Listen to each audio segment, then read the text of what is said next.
எந்த வித்தியாசமான சூழ்நிலை இருந்தாலும் அதை நம்ம இன்னொரு பக்கத்தில் நம்ம பேச்சு ஒருவர்கிட்ட பேச்சாக இருந்தாலும் செய்தியை யாருக்கு தெரியப்படுத்திக்கிட்டே இருக்கணும்? ஆண்டவருக்கு தெரியப்படுத்திக்கிட்டே இருக்கணும். செய்தி போயிட்டே இருக்கணும். இங்கே 2 பேரும் என்ன தேவைன்னு பேசிக்கிட்டு இருப்பாங்க, இல்லை சண்டை விட்டு அடைப்பாங்க, இல்லை தேவையில்லாத காரியத்தை செய்துட்டு இருப்பாங்க. நம்ம அதில் போய் தலையிடக்கூடாது, தலையிட முடியாது, தலையிட மாட்டோம். நம்ம செய்ய வேண்டியது என்னென்னா, இங்கேருந்து ஒரு செய்தியை எடுத்து வேறு எங்கே அனுப்பிடணும்? வயர்லெஸில் மேலே விசுவாசத்தில் போயிடணும். அல்லேலூயா. அப்படி தெரியப்படுத்திட்டோன்னு சொன்னால் நமக்கு ஒரு சந்தோஷம் இருக்கும். அல்லேலூயா.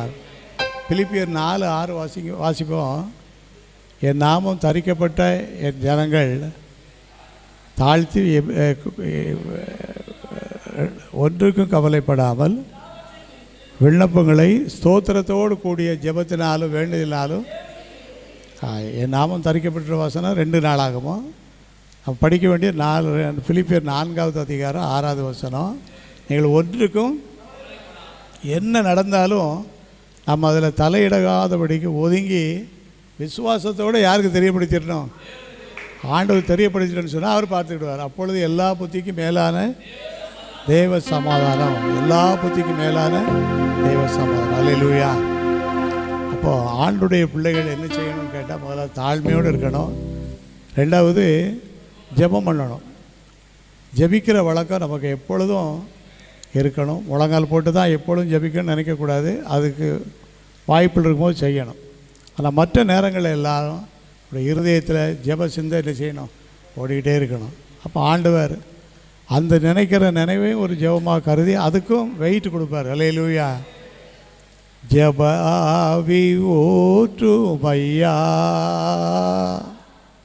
ஜெபிக்கணும் ஜெபிக்கணுமே, ஜெப ஆவி ஊற்றுமையா,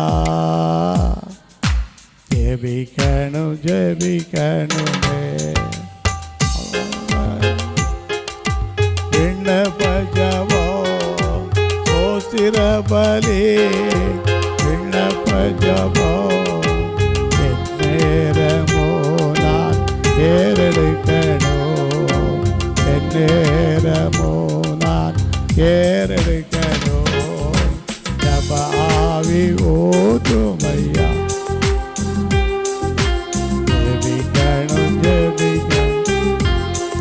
நாமம் தரிக்கப்பட்ட என் ஜனங்கள் தங்களை தாழ்த்தி தாழ்மையோடு நம்ம நடந்து கொள்வோம். எல்லா விடுதலையும் ஆண்டவர் நமக்கு தருவார். 2வது நம்முடைய சுபாவத்தில் எது சுபாவமாக இருக்கணும்னு சொன்னால் ஜெபம் பண்ணணும். என்ன செய்யணும்? ஜெபம் பண்ணணும். ஜெபம் படிக்க